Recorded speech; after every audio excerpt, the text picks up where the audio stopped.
Olá, meus lindinhos, minhas lindinhas.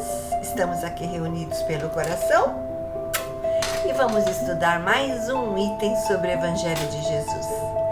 Todas as quintas-feiras às 20 horas, alguém do CETRELV vai acolher você pelo YouTube com um fraterno abraço. Eu sou a Margarete, voluntária deste posto de socorro espiritual no espaço, governado por Jesus. Por favor, se desejar, seu remédio ou água pode no decorrer do assunto que vamos tratar, serem fluidificados pelos amigos espirituais, onde raios de amor em formas de bênçãos cairão sobre eles, tudo pela sua melhora física e espiritual. E se puder, faça o seu evangelho no lar, tá bom? Eu devo avisar que no CETRELV tudo se inicia com a retirada da senha de atendimento fraterno. Elas são gratuitas, porém elas são limitadas, todos os sábados a partir das 13 horas. E temos lá também palestras e passes. Há diversos cursos, inclusive online, presenciais, quinzenais, semanais. Temos o de desenvolvimento mediúnico, que é dessa apostila aqui, ó, que é de estudo e educação de prática mediúnica, e que inclusive tem parceria com Miami, todo o primeiro e terceiro domingo do mês. Temos o NEP de Saulo a Paulo e temos também o curso do livro O Consolador. Somos parceiros de instituições sociais, como a Árvore da Esperança, da GAAN, Grupo Assistencial Alvorada Nova. Também temos um espaço que é o Doce Cantinho, onde toda a renda é para o Grupo Alta de Souza, nossa mentora de kits, nossa mentora de kits dos enxovais de bebês. E se for do seu interesse, pode ir até lá aprender crochê. Agradecemos aos frequentadores que lá nos deixam tampinhas plásticas, lacres de alumínio, cupons fiscais sem o CPF, cestas básicas, peças para enxovais de bebês e ainda os que pelo Pix nos ajudam a ajudar. Gratíssima de verdade por estes gestos de amor. E assim, nós vamos a mais um estudo do Evangelho.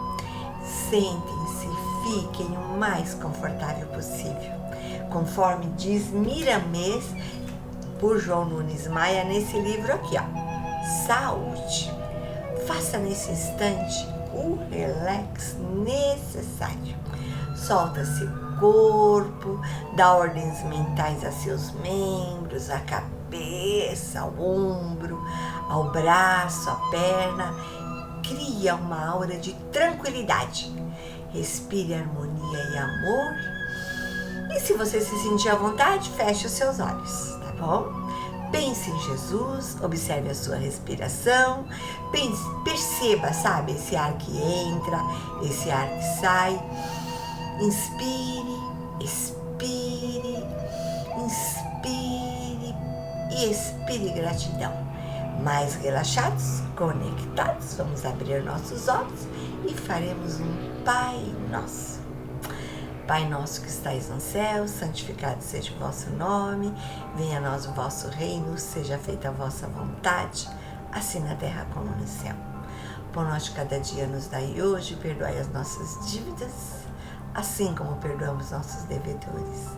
Senhor, não nos deixes cair em novas tentações, livra-nos de novos males. Que assim seja, graças a Deus, graças a Jesus.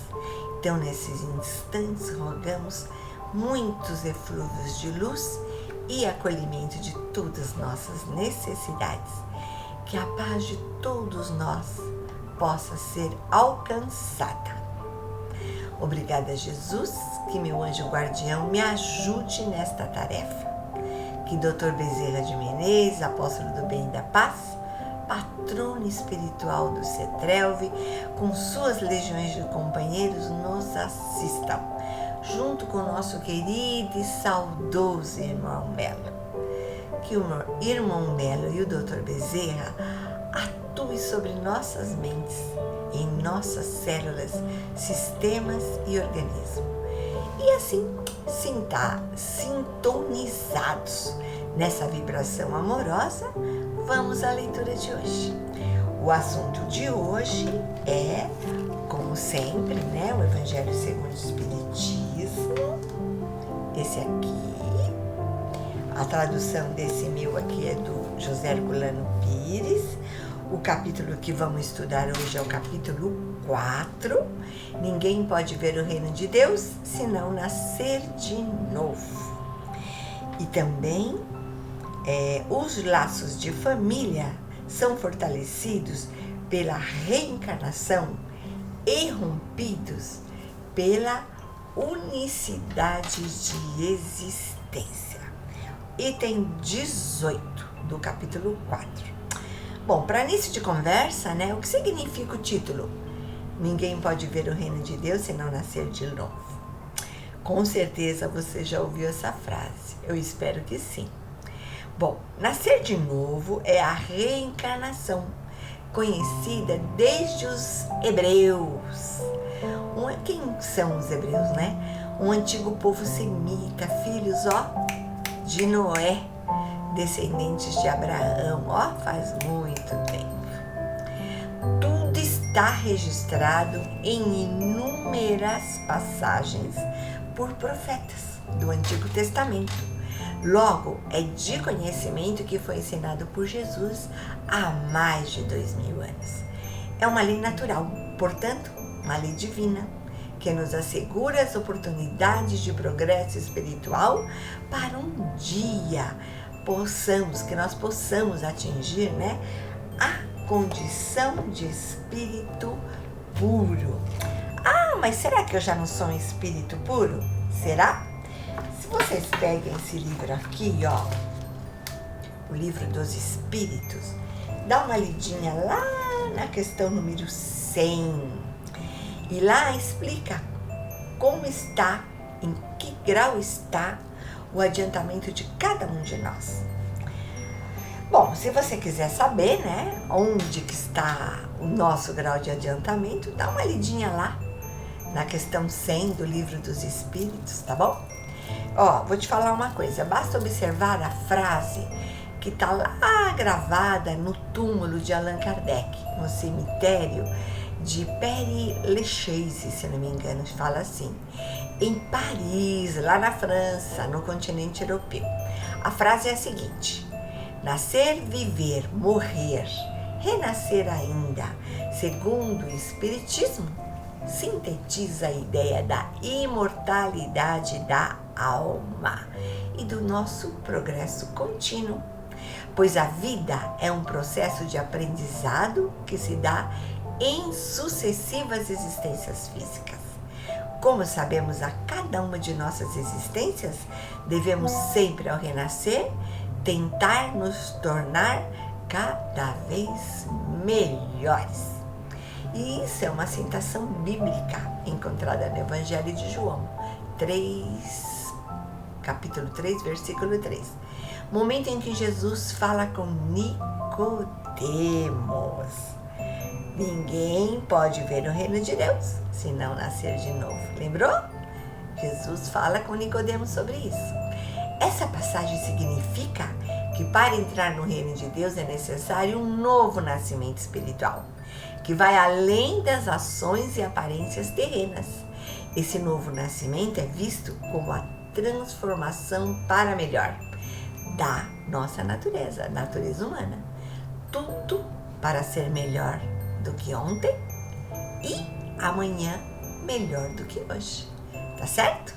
O que faríamos ontem que hoje não faríamos mais? Vamos pensar nisso? Bom, e o que tem a ver o item 18? Os laços de família são fortalecidos pela reencarnação e rompidos pela unicidade de existência. Você acha que são fortalecidos ou rompidos? Esse é o item 18, mas esse capítulo valeria a pena você ler ele inteiro. Eu espero que você possa fazer isso. Você sabe que aqui nós temos um tempo limitado, então eu vou fazer um foco no item 18, tá? Mas vale a pena você ler esse capítulo todinho, o capítulo 4. Então eu vou ler o 18 e vamos analisar o seu sentido, ok? Os laços de família, deixa eu desligar a musiquinha. Os laços de família não são destruídos pela reencarnação, como pensam certas pessoas. Pelo contrário, são fortalecidos e reapertados. O princípio oposto é que os destrói. Os espíritos formam no espaço grupos ou famílias unidos pela afeição, pela simpatia e a semelhança de inclinações. Esses espíritos, felizes de estarem juntos, procuram-se. A encarnação só os separa momentaneamente, pois que, uma vez retornado à erraticidade, eles se encontram. O que é a erraticidade, né? É o período, né, entre a morte física e o nascimento novamente. Então, uma vez retornado à erraticidade e ao mundo espiritual, né, eles se encontram. Nós todos vamos possivelmente nos encontrar lá, se Deus quiser, como amigos na volta de uma viagem. Muitas vezes eles seguem juntos na encarnação, muitas vezes estamos aqui, reunidos em família, reunindo-se numa mesma família ou num mesmo círculo, e trabalham juntos para o seu progresso comum. Se uns estão encarnados e outros não, continuarão unidos pelo pensamento. Os que estão livres velam pelos que estão cativos. O seu papai, sua mamãe, seja quem for na sua família que era um grande amigo seu, está velando por você e nós estamos aqui cativos. Os mais adiantados procurando fazer progredir os retardatários. Toda família tem alguém, né, que deve ser ajudado, que devemos levantar, que devemos acudir. Então, após cada existência, terão dado mais um passo na senda da perfeição. Aquela perguntinha que eu fiz: o que eu faria ontem que hoje não faço mais? Cada vez menos apegado à matéria, seu afeto é mais vivo. Por isso mesmo que mais purificado, não perturbado pelo egoísmo, nem obscurecido pelas paixões. Eles podem percorrer um número ilimitado de existências corporais, sem que nenhum acidente perturbe sua afeição comum. Entenda-se bem que se trata aqui da verdadeira afeição espiritual, da alma para a alma, a única que sobrevive à destruição do corpo, pois os seres que se unem na Terra apenas pelos sentidos não têm nenhum motivo para se preocuparem no mundo dos espíritos, tá certo? Então veja bem, você percebeu? Deu para entender que os laços de famílias não são destruídos pela reencarnação? Muito pelo contrário, são fortalecidos. O Espiritismo, por meio desta leitura, com base neste Evangelho, vem aprofundar o seu entendimento e esclarecer que os espíritos se unem por laços de mútua afeição. Nos tornamos menos ligados à matéria a cada nova encarnação. Os bens materiais não têm mais a mesma importância. O que tem mesma importância são os bens do coração. Entendeu? Que não tem, propriamente falando, limites nitidamente traçados. A passagem dos espíritos pela vida corpórea é necessária, pois nos ajuda a fazer o quê? A desenvolver a nossa inteligência. Quanto mais aprendemos, mais vamos progredindo, mais vamos crescendo na escola da vida, né? Você vai estudando, você vai melhorando, vai passando de ano, né? Quando você vai encarnar, existe um plano reencarnatório. Você pode até falar assim para mim: eu não acredito, eu não lembro de nada, né? Bom, Sabe o livro Missionários da Luz? Eu pensei que ele estava aqui, mas não está. Veja lá no Missionários da Luz o planejamento reencarnatório de Segismundo. Ele nasceu, né, fez o seu plano reencarnatório de perdão e reconciliação. Segundo a doutrina espírita, foi tudo isso detalhado no livro Missionários da Luz, de André Luiz. Ele tinha sido rival em uma vida passada, onde ele matou Adelino, que era um marido da sua então querida e amada Raquel. Aí, na atual encarnação, o casal se une novamente e Segismundo vem renascer, e foi planejado que ele nascesse como filho de Raquel e Adelino. Essas brigas, sabe, de pais, de filho, algumas explicações estão nessa história. Após, quando nós nos encontramos, se for o caso, na vida espiritual, estaremos entrelaçados pela simpatia e pela semelhança das inclinações. Claro que se você combinou algo e depois, com seu livre-arbítrio, não cumpriu, né? Por vezes ficamos separados dos nossos parentes, amigos, avós, pais, primos, tias, pessoas que amamos muito, né? Assim como se fôssemos viajar, como disse aqui no livro. A gente fica muitos dias fora, viajamos e depois voltamos e nos encontramos. Assim é a erraticidade, né? Você vai e volta, vai e volta, vai e volta, entendeu?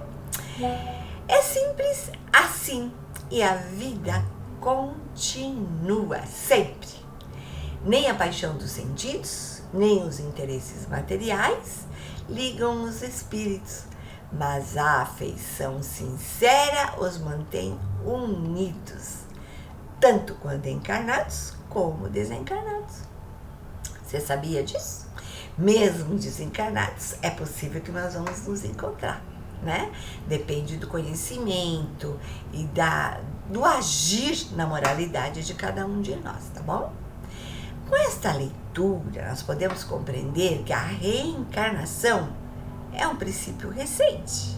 Somente o espírito defendeu isso? Não, claro que não. Já mencionamos, está presente na cultura de povos antigos, em livros considerados sagrados, inclusive em outros cultos religiosos. Não é só no espiritismo. O espiritismo apenas aprofunda seu entendimento e o torna acessível a muitas pessoas, né? A gente tenta passar e explicar com palavras mais simples algo tão profundo. Agora eu vou te falar uma coisa. Sem a interferência do egoísmo e das paixões, a afeição que une cada um de nós torna-se mais apurada e verdadeira. Mas se temos somente afeição carnal, afeições de puro interesse, não nos encontraremos mais. Tudo desaparecerá, juntamente com o nosso corpo. Se extingue com a causa que lhe deu origem. O interesse é uma coisa muito séria, tá? O interesse, na verdade, nada representa, senão mero instrumento de satisfação e de ambição terrena.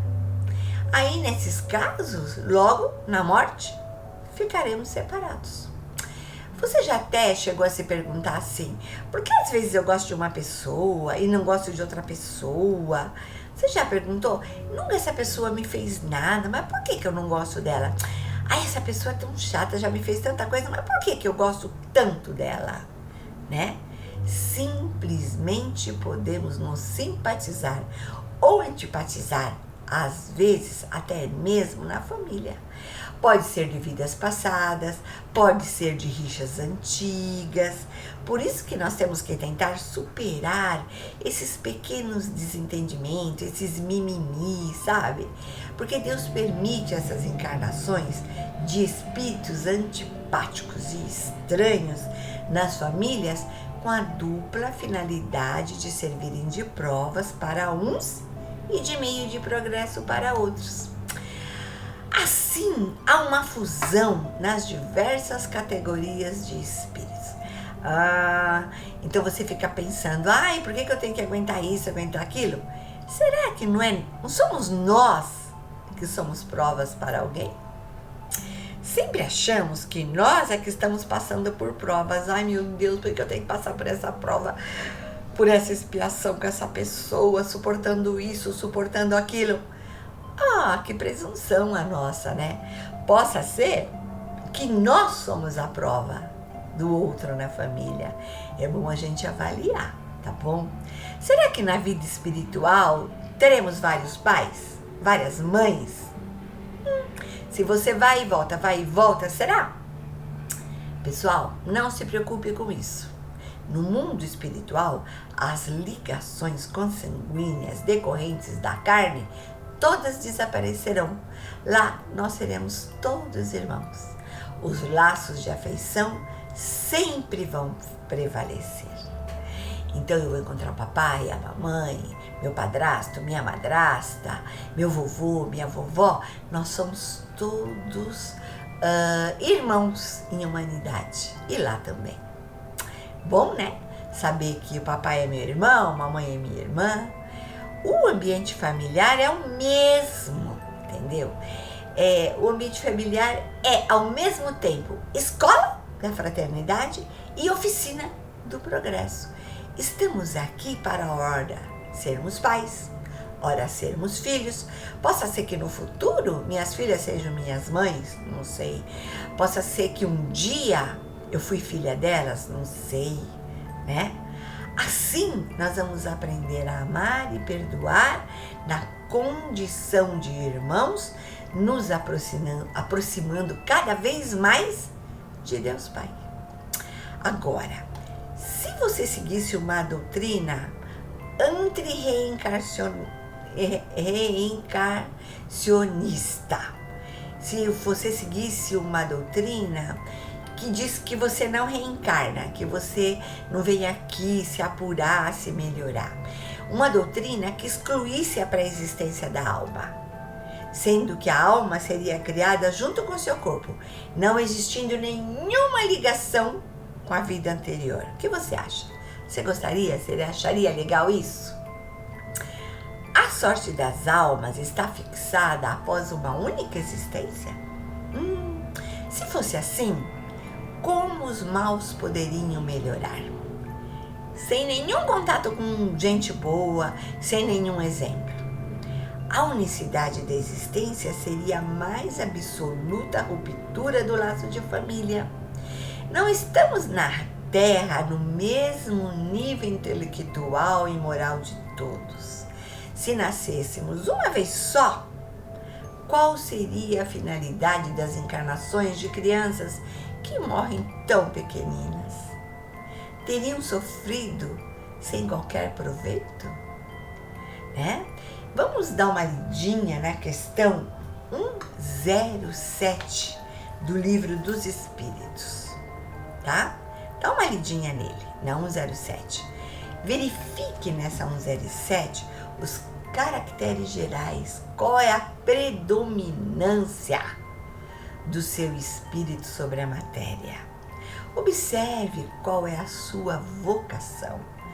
Ela já vem traçada. Às vezes nós temos um pouquinho de dificuldade sobre isso, mas os traços da sua existência estão aí. Ou você é daqueles ainda que experimenta ódio, rancor, inveja, ciúmes? Dá uma olhada lá nos caracteres da predominância do seu espírito. Se você puder também, leia o item 117 desse livro aqui, o pão nosso, onde Paulo já dizia em 1 Timóteo 5.4. Espera um pouquinho que eu tenho que ter certeza. Isso. Devemos aprender primeiro a exercer a piedade para com a nossa família. Aí vem Emmanuel e diz assim, olha só que coisa mais linda. Emmanuel fala por meio do Chico Xavier, claro, né? A luta em família é um problema fundamental da redenção do homem na terra. Como seremos benfeitores de 100,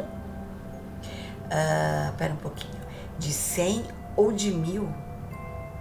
Como seremos benfeitores de 100 ou 1000 pessoas se ainda não aprendemos a servir 5 pessoas ou 10 criaturas em uma casa pequena? Não podemos fugir da realidade de nossos deveres. Outro dia, inclusive, eu estava assistindo uma aula referente ao livro do Mundo Maior, desse aqui, ó, No Mundo Maior, desse aqui, ó, onde o Marco Maiúrio, lá do Núcleo Espírita Meditação e Caridade, a Wanda, dão aula, né? E eles falaram assim, que a reencarnação é o maior mecanismo de reajuste que existe. Você ainda tem dúvida? É só unicidade? Tudo isso não te informa que não é? Nesse mesmo livro, no capítulo 8, no Santuário da Alma, consta vários esclarecimentos referente ao desequilíbrio de um rapaz chamado Marcelo, que era perseguido por obsessores. Ele tinha a saúde muito fragilizada, sabe? E depois, com a ajuda de seus pais, dos amigos espirituais e sobre a orientação do instrutor Calderário, que é citado aqui, bem como tomando novas atitudes, realizando prece, estudando, fazendo evangelho no lar uma vezinha por semana, ele vai recuperando sua saúde. Por isso que eu digo que a família é isso, uma reunião espiritual no tempo. E por isso mesmo, o lar é o santuário, é refúgio, é base e sua fonte de referência. Preste atenção num pensamento aristotélico. 384 a.C., ele já dizia: o ser humano é essencialmente social. Se você ler aqui no Livro dos Espíritos a questão 766 até 768, você vai ver que a vida social está na natureza. O isolamento absoluto é contrário à lei natural. Sabe aquela música composta pelo Tom Jobim? Ela é bem clássica na bossa nova. Foi gravada e regravada por diversos artistas, né? Os musicistas, né? Fala assim: os olhos já não podem ver coisas que só o coração pode entender. Pessoal, tenha carinho, atenção e afeição por seus familiares. Comece a ser gentil, aparando aí, na família, as arestas do seu ego. Melhore suas relações interpessoais. O homem, para progredir, precisa do contato de outros homens, pois nenhum homem tem todas as faculdades. Nos completamos uns com os outros. E na questão 775, que é 913 do livro do Evangelho, diz: se não tivéssemos família, aumentaríamos muito o nosso egoísmo, que é o nosso vício mais radical. Isso é meu, quem pegou, quem tocou a mão? Não é assim em casa, na família? A verdadeira chaga da sociedade. E em reencarnando sempre, perderemos todas nossas impurezas. Antes da grande projeção pessoal na obra coletiva, aprenda o discípulo a cooperar em favor de seus familiares no dia de hoje, convicto que que semelhante esforço representa realização essencial. Com licencinha. Tudo isso, gente, são infinitas possibilidades de trabalho. A caridade começa no seu lar. Outro dia eu estava lendo, eu emprestei da minha amiga Cássia esse livro aqui, ó. As 4 Estações da Alma, do Mário Sérgio Cortella e do Rossandro Klinger. Da angústia à esperança. E ele falou uma coisa, olha só, deparei com essas colocações. E eu estava estudando esse assunto, né? Não pular etapas da vida. Espera um pouquinho. Não fugir da dor, mas enfrentá-la e aceitá-la é o que nos permite crescer e evoluir. Cada etapa enfrentada é uma oportunidade para amadurecer e se transformar. Fica aí o meu recado, fica aí o nosso estudo, tá certo? Então eu tô indo para os finalmente, mas eu quero contar a historinha do Chico, do livro Lindos Casos de Ramiro Gama. Hoje eu escolhi a número 57, que é o Lavrador e a Enxada, né? Que eu acho que tem muito a ver com a matéria de hoje, tá bom? Vocês sabem que Chico trabalhou mais de 20 anos empregado na fazenda da criação do Ministério da Agricultura em Pedro Leopoldo, lá em Minas Gerais, né? Certa manhã ele estava indo trabalhar. Chico também tinha suas angústias, né? Quantas coisas Jesus, né? Quantas situações, né? Que o Chico passava, né? Imagina, né? Ele também tinha suas angústias, né? Mas ele realizava com muita dedicação o seu trabalho. E ele estava assim, indo, caminhando, pensando, indo para o trabalho. E aí ele falou, meu Deus, esse trabalho que Emmanuel, que os Espíritos me deram, exige muito. Como que eu vou agir para equilibrar-me nas tarefas que tenho para fazer? Sempre tinha doente que pedia socorro, aflito que rogava consolação, curioso que reclamava esclarecimentos. E tinha até alguns ateus que vinham pedir para eles queriam ter fé. Meu Deus, os problemas eram muitos. E ele estava indo trabalhar muito cabisbaixo, muito chateado, né? Bom, claro, né? Apareceu para ele quem? Emmanuel, seu orientador espiritual. E o Emmanuel se colocou ao seu lado, tinha um lavrador ali, lavrando com a enxada, naquele sol quente, a terra. Ele falou, Chico, Emmanuel falou para ele, você tá vendo aquele lavrador? Tá vendo a enxada na mão dele? Tá vendo como ele cultiva a terra? Olha só, Chico, ele maneja a enxada e não pergunta se o terreno é seco, se é pantanoso, se vai tocar num lodo, se vai bater numa pedra. Não indaga, Chico, se vai cooperar em sementeira de flores, de batata ou de milho. Aí o lavrador ajuda sempre. Aí fez uma pausa e considerou, Chico, o Emmanuel falando pro Chico, nós somos as enxadas nas mãos de Jesus. Aprendemos a servir sem indagar. Chico, tocado pelo ensinamento, experimentou a iluminada renovação interior e disse, é verdade, mano. O desânimo é um veneno. A enxada que foge à glória do trabalho cai na tragédia da ferrugem. Pessoal, esta é a lei. Vamos trabalhar em nome de Jesus, vamos viver melhor em família. De fato, de verdade, eu espero que o estudo do Evangelho de hoje nos faça refletir que se há os que fracassam no caminho, observem, só retardam seu adiantamento, a sua felicidade. Mas nem por isso Nem por isso as esperanças estão perdidas. Nós somos todos ajudados, encorajados e amparados pelos que nos amam.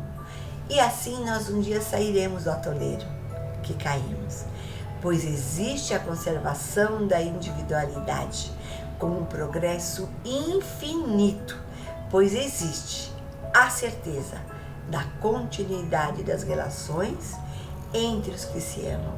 E é isso que constitui a verdadeira família. Tá certo? Então agora eu vou ler um trechinho do livrinho da Alta de Souza, a nossa mentora dos enxovais de bebês. Devido ao adiantado da hora, eu vou ler só um pedacinho, tá? É o da página 59 que eu escolhi para o nosso material de hoje, que diz o seguinte: oficina que forja o ser transcendente, onde reunidos encontram o ensino. Filhos do Pai na jornada ascendente, muitas vezes almas em reconciliação do aprendizado sublime da elevação. E agora eu vou concluir e solicitar aos amigos espirituais a frutificação das águas que cada um colocou. Vou aumentar a música para nos envolver e pedimos aos benfeitores que derramem sobre as nossas solicitações, em nossas águas e sobre os males que nos afligem, o coração, o orvalho do plano divino, magnetizando tudo com raios de amor, paz, fluidos curativos e calmantes e outros para o nosso equilíbrio físico e espiritual. Aquele que beber desta água em nome de Jesus, receba uma onda de luz, uma fonte de alegria, de fé e de bênçãos. Finalmente, vou pedir por nós, Jesus. Nos abençoa com muita saúde, com muita paz e nos coloque, Jesus, nas palmas de suas mãos. Meu lindinho, minha lindinha, essa é a sua melhor versão. Aproveite. Por detrás de cada aflição existe um recado que Deus quer nos dar ao coração. Agradeço a alma querida que me ouve, que me observa, a permissão de estarmos juntos até agora. E para que esse conteúdo chegue ao maior número de corações, por favor, dê um joinha. Continue a se cuidar e um até breve, se Deus nos permitir. Uma saudação franciscana de paz e de bem para todos. Que assim seja, graças a Deus, graças a Jesus.